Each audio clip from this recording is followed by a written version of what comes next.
In this edition of Back in History, we bring to you the story of how Olusegun Obasanjo escaped being killed by Lieutenant Colonel Bokasuka Dimka in 1976 in Lagos State, Nigeria.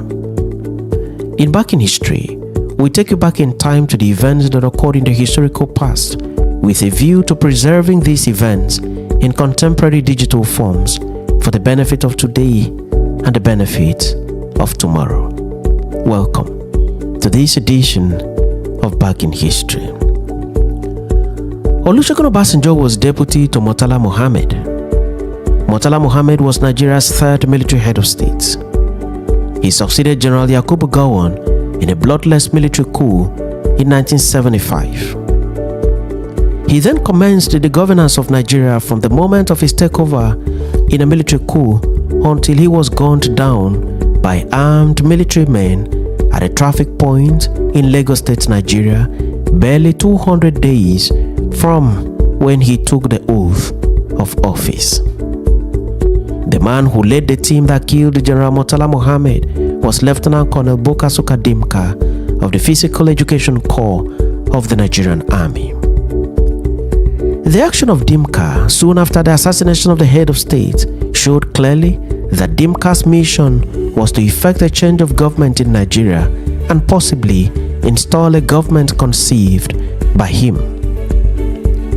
In such situation, if the person that served as Murtala's deputy had been seen or found, Dimka and his men would have assassinated him in their bid to effectively bring Murtala's regime to a conclusive end. As noted earlier, General Murtala's deputy was Olusegun Obasanjo, also a general in the Nigerian army. But by a stroke of luck, Olusegun Obasanjo escaped being killed. The question then is, how was this possible? In his book, Not My Will, first published in 1990 by University Press Limited and reprinted by the Olusegun Obasanjo Presidential Library Foundation in 2022, particularly at page 39, Olusegun Obasanjo has narrated how he escaped being killed by Dimka's men on the day of the assassination of General Murtala Muhammad, as follows, unquote. On that fateful Friday, 13 February 1976, chosen by Dimka to strike, I was to have several early appointments in the office. But my ADC had told me the day before that then Colonel Olusegun had a baby and would come that morning to traditionally break the news to me. My ADC had told him that he would do it on Bajowa's behalf if that was all he was coming to do. I ticked off my ADC and ordered him to ask Olusegun to see me as he desired.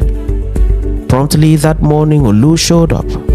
After congratulating him, he asked my permission to name the child after me, which I, of course, granted.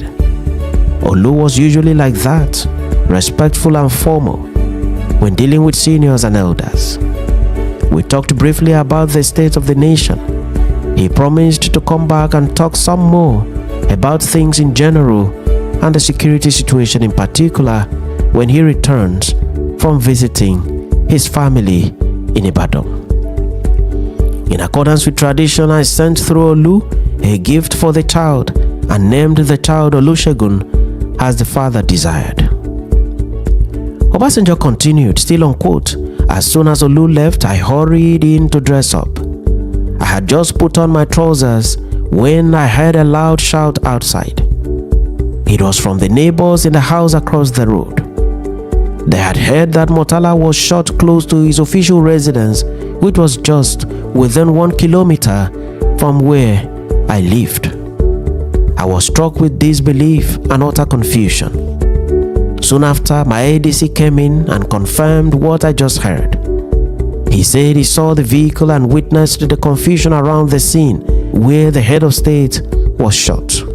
While still trying to collect my thoughts and control myself, an old schoolmate, Mr. Koni Amodu, came in and suggested that I should come with him to a safe location.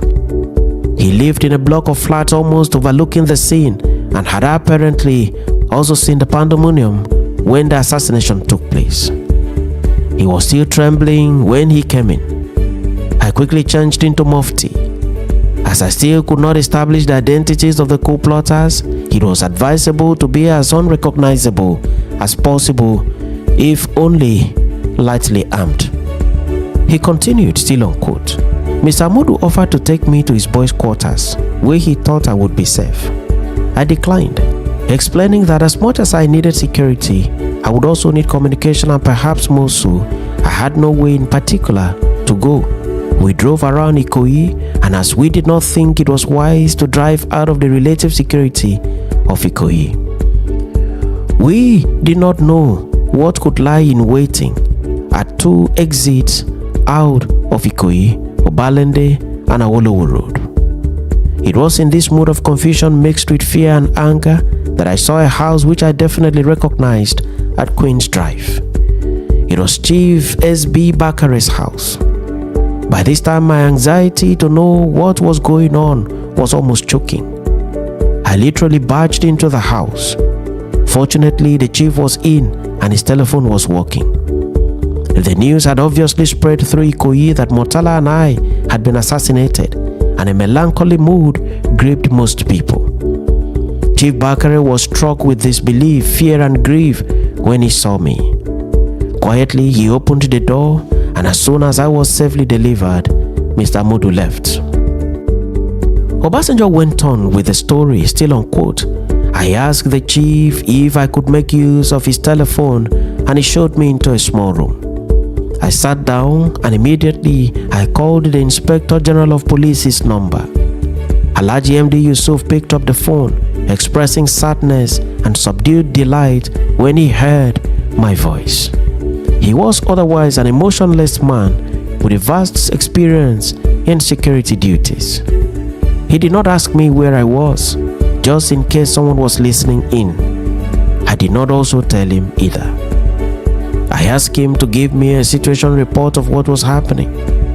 He confirmed that Murtala had been assassinated along with his ADC. An officer who was unlucky to have taken the route I normally took to work was shot near the petrol station on Awolowo Road. The officer turned out to be Colonel Ray Dumuje, who had apparently been mistaken to be me. End of quote.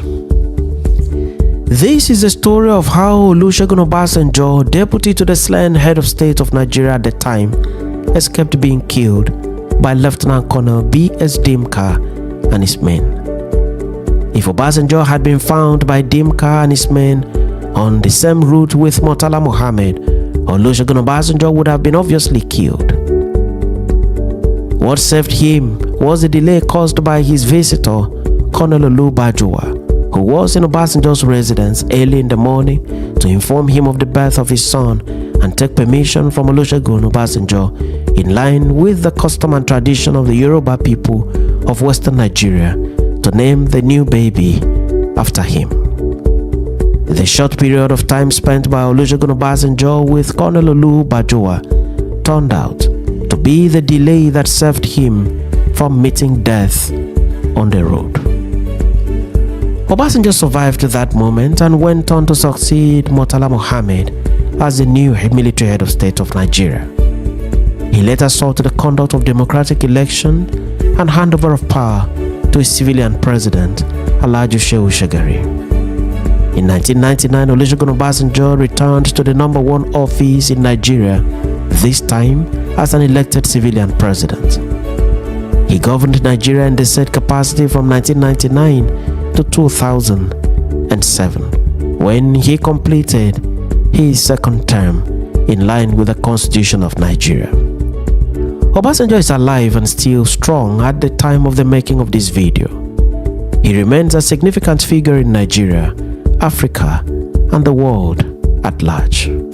Thanks for watching this edition of Back in History, and do remember to subscribe to this channel or follow the page for regular notification on every new video. I remain your host and friend, Ekemini Odim.